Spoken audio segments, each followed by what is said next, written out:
Turning 75 has been an eye-opening experience, a milestone that has shifted the way I view relationships, time, and peace. Over the years, I underwent a surprising transformation. I started distancing myself from people. But this wasn't about isolation, it was about choosing a life filled with meaning and joy. I used to be the active one, attending events, helping others, and always keeping busy. But I realized that constantly trying to please everyone left me with no time to take care of myself. When I stopped and took a step back, I found clarity, deeper connections, and the freedom to enjoy the simple yet meaningful moments in life. If you've ever felt overwhelmed by others' demands or struggled to find balance, you're not alone. Join me as I share how this shift has transformed my life, and how it could transform yours too. Sometimes, the best way forward is to focus on what truly matters. 1. Learn to minimize unnecessary concerns. Have you ever noticed how much mental energy we spend on things that don't really matter? Worrying about what others think, stressing over things we can't control, or holding on to relationships that drain us. These are the unnecessary concerns that quietly steal our peace. The truth is, life becomes much lighter and more enjoyable when we learn to let go. Ask yourself, does this truly deserve my attention? Does this add value to my life? If the answer is no, it's okay to step back. Not every problem is yours to solve, and not every invitation deserves a response. When you minimize unnecessary concerns, you create room for what truly matters: time to connect with loved ones, moments to pursue your passions, and the mental clarity to appreciate life's simple joys. Imagine waking up each day feeling calm and grounded, knowing you've prioritized your peace over unnecessary chaos. It's not always easy. Saying no can feel uncomfortable, and letting go of people or habits might take time. But the reward? A quality of life that is calmer, more focused, and full of meaning. Start small. The next time you catch yourself worrying about something trivial, ask yourself, will this matter a week from now? A year from now? Chances are, it won't. Life is too precious to waste on distractions. Choose peace. Choose simplicity. And watch how your life transforms when you prioritize what truly matters. 2. Time has become more precious than ever. As I turned 75, I began to think about time in ways I never had before. It was no longer just the ticking of the clock or the turning of calendar pages, but a clear realization that time is finite. When I was younger, time seemed endless, like a river flowing towards an indeterminate horizon. I wasted time, believing there would always be more hours for meaningless chatter, relationships that led nowhere, or tasks that brought no joy or purpose.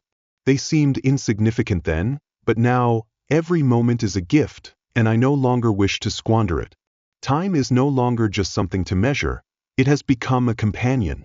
Sometimes gentle, sometimes harsh, but always reminding me to cherish what remains. It shows itself in quiet mornings when I sip my coffee and watch the sunrise, savoring the warmth of the cup in my hands. It reveals itself in long afternoons as I walk, hearing the dry leaves crunch beneath my feet, feeling the strength that still lingers in my legs. And every evening, when I sit in my favorite chair, reflecting on the memories of a life well lived. In the past, I always tried to fill my time with people and activities, thinking that the more I did, the fuller my life would be. But I've learned that, on the contrary, what matters is not how many things you do or how many people surround you, but the quality of those experiences and relationships. Now, I carefully choose where I spend my time and with whom. I'd rather have a quiet conversation with someone who truly understands me than attend a crowded gathering where I feel like a stranger among the masses. The truth is, I've become fiercely protective of my time because I've come to realize how priceless it is. When you're young, you think you always have tomorrow to mend a friendship, rekindle a dream, or right a wrong.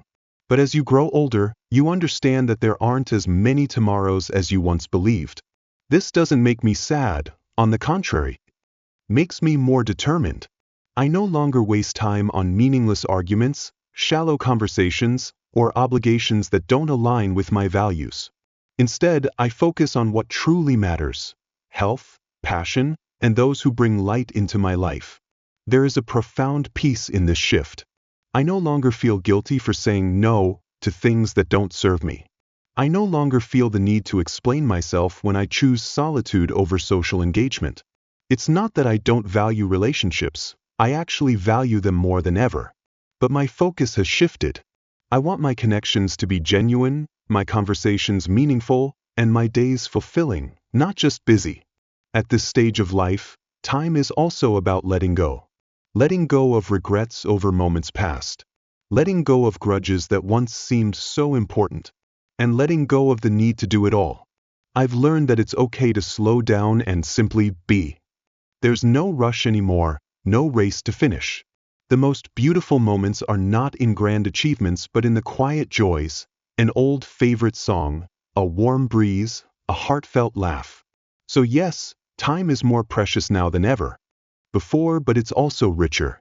I've stopped racing against time and started savoring each moment, and in doing so, I've found a contentment I never thought possible. As I entered my 75s, I don't want to waste a single moment. Not because I fear running out of time, but because I have finally understood the true gift time offers. 3. Trust becomes more complex as you grow older. The older you get, the more you realize how fragile trust can be. When I was younger, I trusted easily, believing in the goodness of others and their intentions. But as life unfolded, I encountered betrayals that made me more cautious.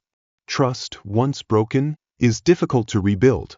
At 75, I've become more selective about who enters my inner circle. It's not that I am angry or bitter, I'm not that kind of person, but experience has taught me to be careful. Over the years, I've been disappointed by people I never imagined would hurt me. A friend, whom I thought truly cared about me, but in reality, was only interested in what I could do for them. A business partner, who prioritized personal gain over our shared vision. Even family, who for reasons I may never fully understand, have distanced themselves in ways that made me question what went wrong. These experiences gave me a choice: to shut myself off completely or approach new relationships with a blend of openness and caution. I chose the latter, but this caution comes with its price. When someone new enters my life, my first instinct is not excitement or curiosity, but doubt. I ask myself, what do they want? What are their motives? This is not the mindset I'd prefer, but it's one I've had to adopt. Yet, I've also learned that trust is not just about others, it's also about trusting myself, trusting my instincts when something feels off, trusting my ability to walk away from toxic people, no matter how long they've been in my life. And trusting that, sometimes, protecting my heart is necessary, even if it means keeping a distance. Still, trust is a complicated thing. In recent years, I've met people who have helped restore my faith in humanity, even if only a little: a kind stranger who helped me when I dropped something in a store, a neighbor who always checks in when the weather turns bad. These moments remind me that while trust may be harder to give, it's still possible. At this stage in life, I've accepted that trust is always a delicate balance. It's not about building walls so high that no one can climb over them, but about creating gates strong enough to prevent harm, yet wide enough to let love, kindness, and connection in when it feels right. In the end, relationships and trust have become simple in their complexity. I cherish the people I trust wholeheartedly and maintain firm boundaries with those who haven't earned it. While I may not trust as easily as I once did, I've learned to value the relationships I have more than ever. At 75, that has become a precious gift to hold on to. For relationships change, and so do we. As the years pass, relationships evolve in ways you may never expect.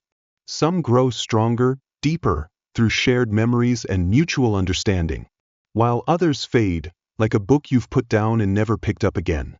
At 75, I've come to accept that not every relationship will last forever, and that's perfectly fine. What I've learned is that those who remain in my life at this stage are often the ones who truly matter. When I was younger, relationships meant everything to me. I surrounded myself with friends, colleagues, neighbors, and acquaintances, always striving to maintain connections and be part of something greater. I was the one who remembered every birthday, showed up to every event, and tried to please everyone. But over time, I realized that maintaining relationships didn't always provide the nourishment I needed. Life has a way of naturally pruning the branches of your social tree. People move away, get busy, or change in ways that make staying in touch difficult. Some relationships end in heartbreak, others simply fade with time. I used to think I could do something to keep lost relationships, but now I understand that life's journey pulls each person in different directions. People come into your life for a reason, a season, or a lifetime, and realizing this has brought me a sense of peace. But it's not just others who change, we change too. I'm no longer the person I was in my 40s or 65s. My priorities have shifted. I cherish simplicity, kindness, and sincerity more than ever. I no longer have patience for drama or one-sided relationships. I once believed that always being there for others would make me a good friend or family member. But now I realize that true relationships are reciprocal. They don't drain you, they fill you up. One of the most profound lessons I've learned about relationships came through the heartbreak of trust betrayed by people I once cared about, loyalty that went unreturned, or kindness that went unappreciated. All of those experiences left scars, but they also taught me how to set boundaries, recognize red flags, and most importantly, how to cherish my own peace. Now, I spend my time and energy on those who lift me up, not those who pull me down. Despite having learned these lessons, I sometimes feel a tinge of nostalgia for relationships that have faded. A friend who once felt like a brother, but whom I haven't spoken to in years. A relative whose life took them down a different path. Looking back at those connections is bittersweet, but I've learned to appreciate them for what they brought, precious moments in time, moments that helped shape the person I am today. 5. Celebrating independence in thought and decision in a world overflowing with opinions and expectations. Maintaining your own thoughts and decisions can feel like swimming upstream. But here's the thing, your independence, the ability to think for yourself and make decisions aligned with your personal values, is one of your greatest strengths. When you honor your independence, you take ownership of your life. You stop living for the approval or validation of others and begin living authentically. This means trusting your instincts, even when others disagree. It means having the courage to say, "This is what feels right for me," and standing firm in that decision. True independence doesn't mean ignoring advice or rejecting help. It means choosing to think things through for yourself. It's about listening to others' perspectives without letting them cloud your own thoughts. It's about making decisions based on what aligns with your goals, not following someone else's agenda. This mindset brings freedom. It frees you from the fear of judgment and the pressure to conform. It allows you to explore your potential, embrace your unique journey, and take risks for growth. But remember, honoring your independence doesn't mean isolating yourself. It's about balance, valuing your autonomy while still respecting the ideas and support of those around you. Independence is a gift, but it thrives when nurtured by meaningful connections of thought. So ask yourself, are your decisions rooted in your own beliefs or influenced by the voices around you? Take time to reflect, trust your inner compass, and act with purpose. When you celebrate independence, you pave the way for a life that is authentic, confident, and fulfilling. 6. The world now is so different from when I was young. It's not just the pace of life that has changed, but the very nature of how we interact with each other. Sometimes I look around and wonder, where has the warmth and simplicity of human connection gone? I grew up in an era where neighbors felt like family, where we knew each other by name, stopped by unannounced for a cup of coffee, and were always ready to help without anyone needing to ask. Family gatherings happened regularly, not out of obligation, but out of genuine love and joy.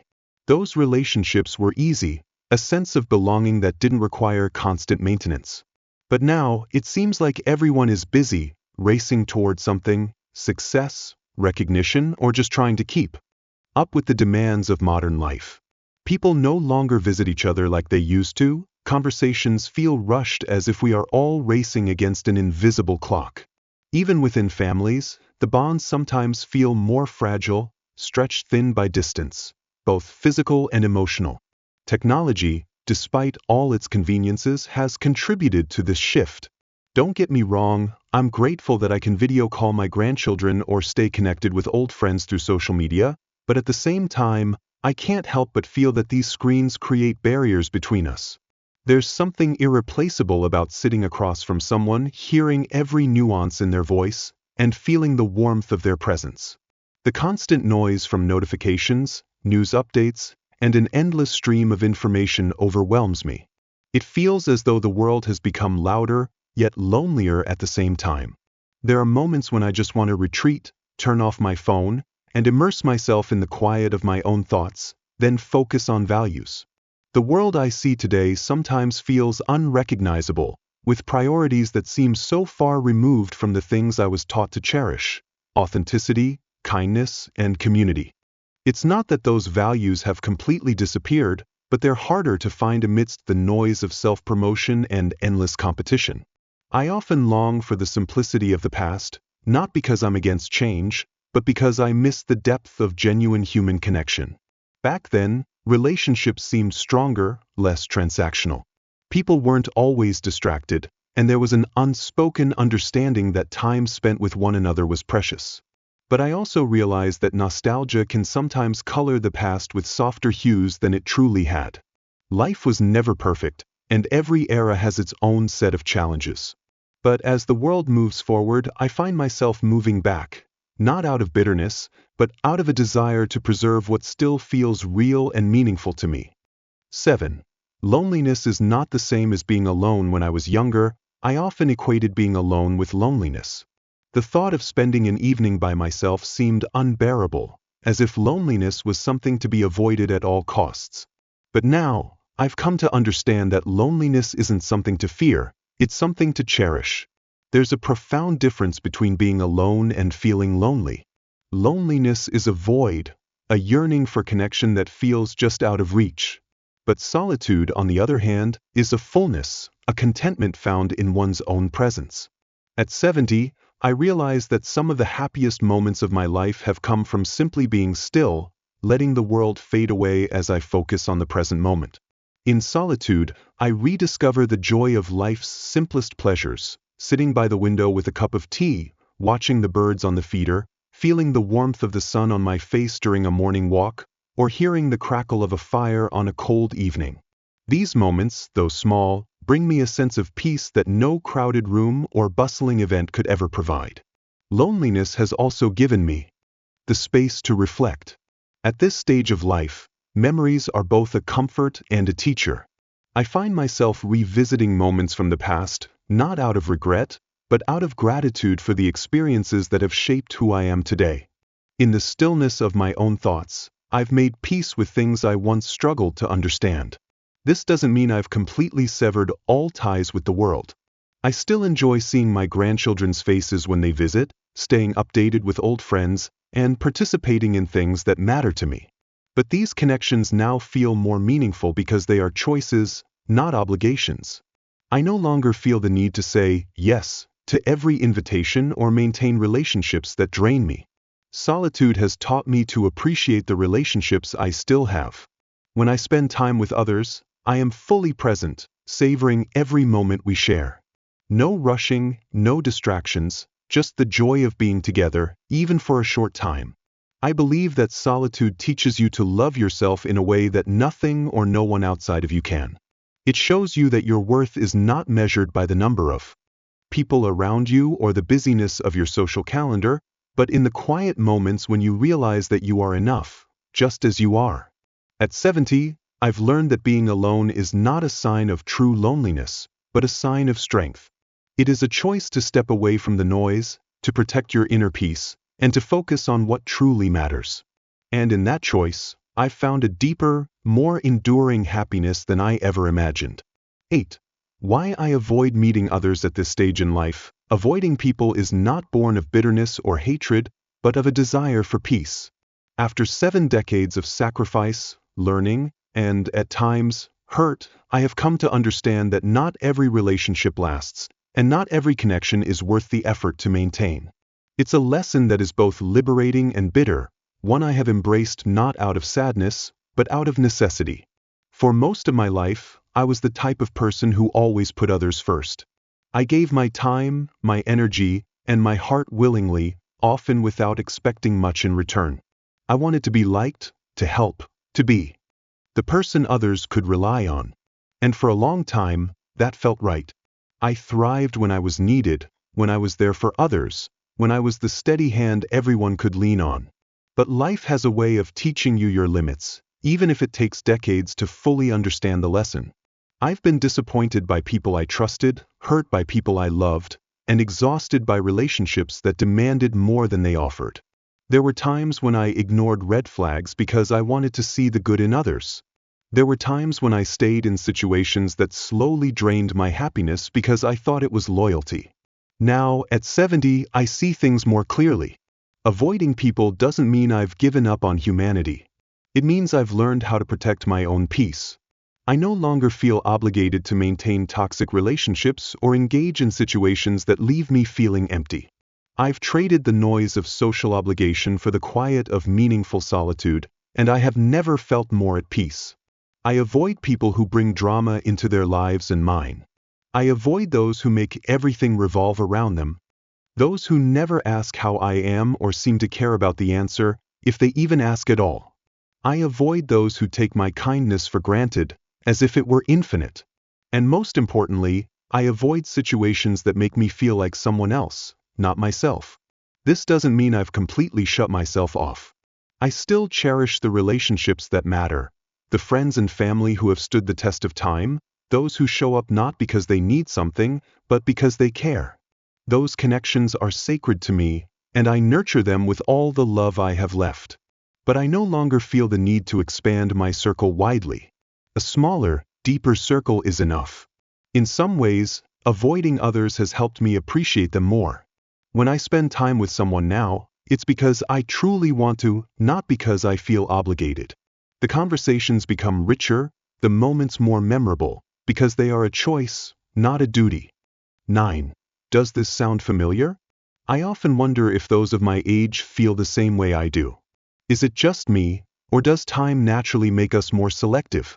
Do the disappointments and betrayals we face in life ultimately lead all of us to guard our hearts, to prioritize peace above all else? Looking back, I realize that much of my youth was spent trying to meet the expectations of others. I wanted to be everything: a good friend, a trustworthy partner, a supportive family member. But over time, I began to see that this left me depleted, and in the end, I had nothing left to give to myself. Now, I no longer apologize for protecting my time and energy. I no longer feel guilty when I choose quiet over the bustle of a crowd. I no longer question whether it's wrong for me to need space to breathe, to reflect, and simply to exist. If you're in your 65s, 75s, or beyond, perhaps you've made similar choices. Maybe you've started to pull back from relationships that no longer add value or turn down situations that leave you exhausted rather than fulfilled. Perhaps you've realized that when it comes to the people around you, quality matters more than quantity.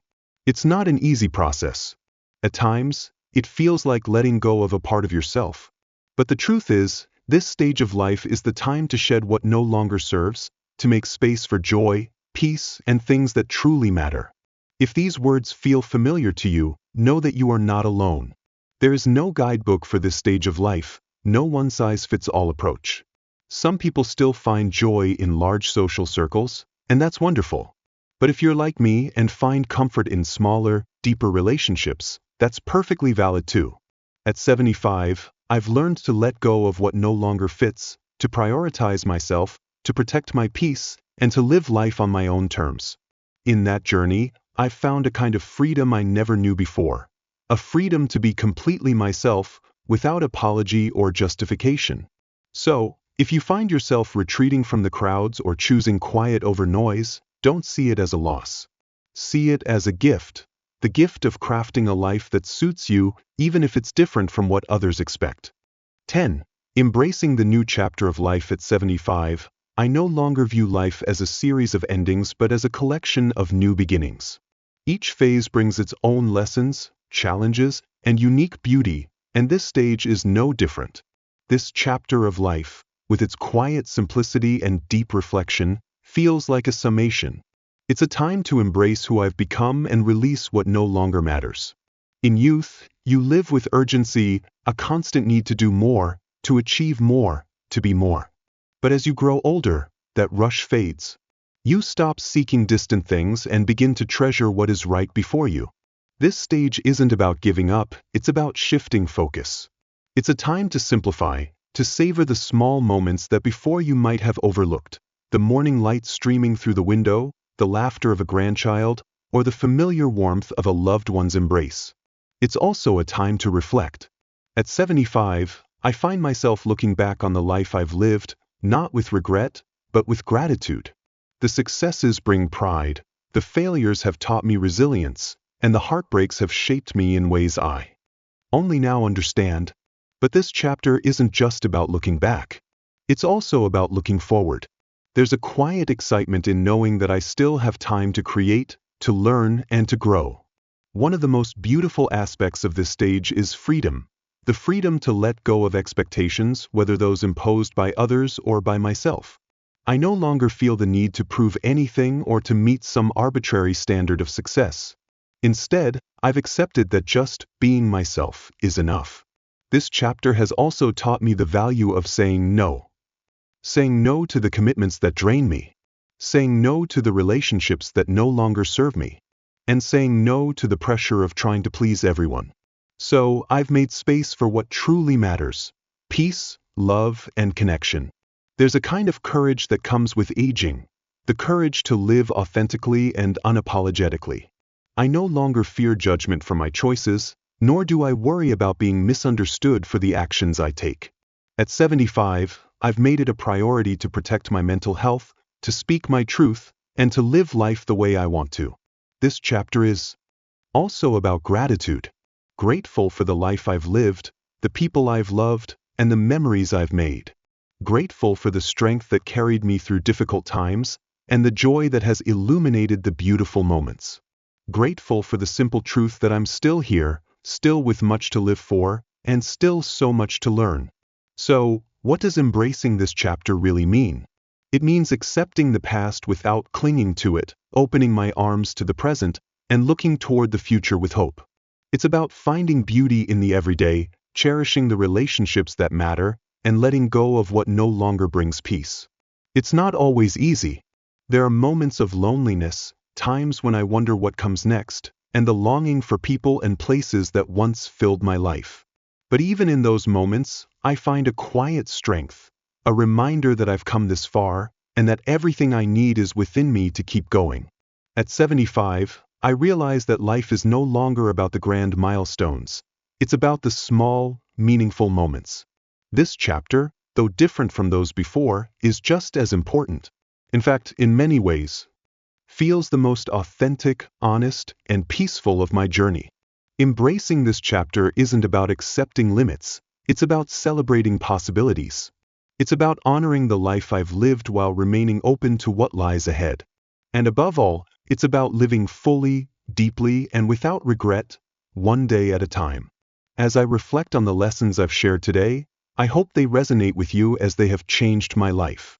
Learning to prioritize peace, embrace simplicity, and honor independence has brought me a sense of fulfillment I never imagined. If you find value in this message, I encourage you to take a moment to reflect on your own journey. What can you let go of to make more space for joy and purpose in your life? Thank you for supporting the channel. Please like, share, and subscribe to receive the latest updates. The stories are collected from various sources and do not represent any individual or organization.